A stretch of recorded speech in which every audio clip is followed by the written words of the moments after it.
ગુજરાતમાં સ્થાનિક સ્વરાજ્યની આગામી ચૂંટણીઓને લઈને રાજકીય ગરમાવો તેજ બન્યો છે. અમરેલીના આંગણે આમ આદમી પાર્ટીએ પોતાનું શક્તિ પ્રદર્શન કરી ચૂંટણીના પ્રચારનો વિધિવત પ્રારંભ કર્યો છે. અમરેલીના ન્યૂ માર્કેટિંગ યાર્ડ ખાતે યોજાયેલ વિજય વિશ્વાસ સંમેલનમાં આપના રાષ્ટ્રીય સંયોજક અરવિંદ કેજરીવાલ અને પંજાબના મુખ્યમંત્રી ભગવંત માન ખાસ ઉપસ્થિત રહ્યા હતા. અમરેલી જે ભાજપનો ગઢ ગણાય છે, ત્યાં આજે આપની સભામાં હકડેઠઠ જનમેદની જોવા મળી હતી. અરવિંદ કેજરીવાલના આગમનને કાર્યકરોએ ઉમળકાભેર વધાવી લીધો હતો. આ તકે પંજાબના સીએમ ભગવંત માને પોતાના અંદાજમાં જનતાને સંબોધિત કરી પરિવર્તન માટે હાકલ કરી હતી. આ સભામાં પક્ષના દિગ્ગજ નેતાઓ ઈશુદાન ગઢવી, ગોપાલ ઇટાલિયા, બ્રિજરાજ સોલંકી, રાજુ સોલંકી અને યુવરાજસિંહ જાડેજા પણ મંચ પર હાજર રહ્યા હતા.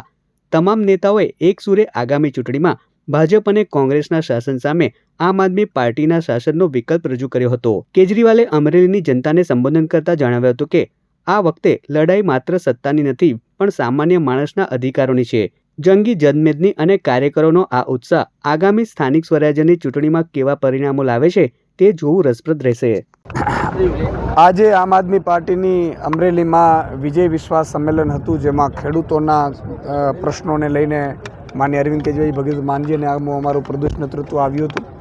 આજે ખેડૂતોએ સંકલ્પ લીધો છે કે જે ટેકાના ભાવે પૂરતી મગફળી ખરીદતા નથી, વીજળી દિવસે આપતા નથી, દીપડા અને સિંહની વચ્ચે ખેડૂતોએ રાત્રે પાણી વારવું પડે છે, તો પંજાબની સરકારે જે કામો કર્યા છે, પંજાબમાં બધી ઉપજનું પૂરેપૂરું માલ ખેડૂતોનો એ મંડીમાં ખરીદવામાં આવે છે.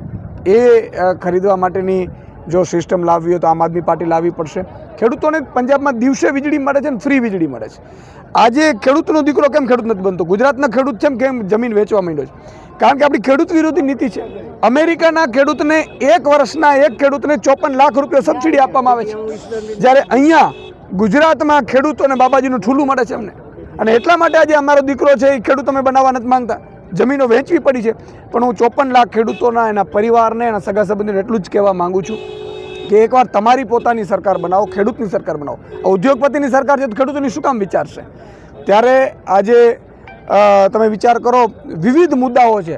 અહીંયા કમોસમી વરસાદ થાય, કોઈ સહાય નહીં, પાક વીમા યોજના નથી. તમે વિચાર કરો, ટેકાના ભાવે મગફળી ખરીદી માત્ર 125 મણ જ.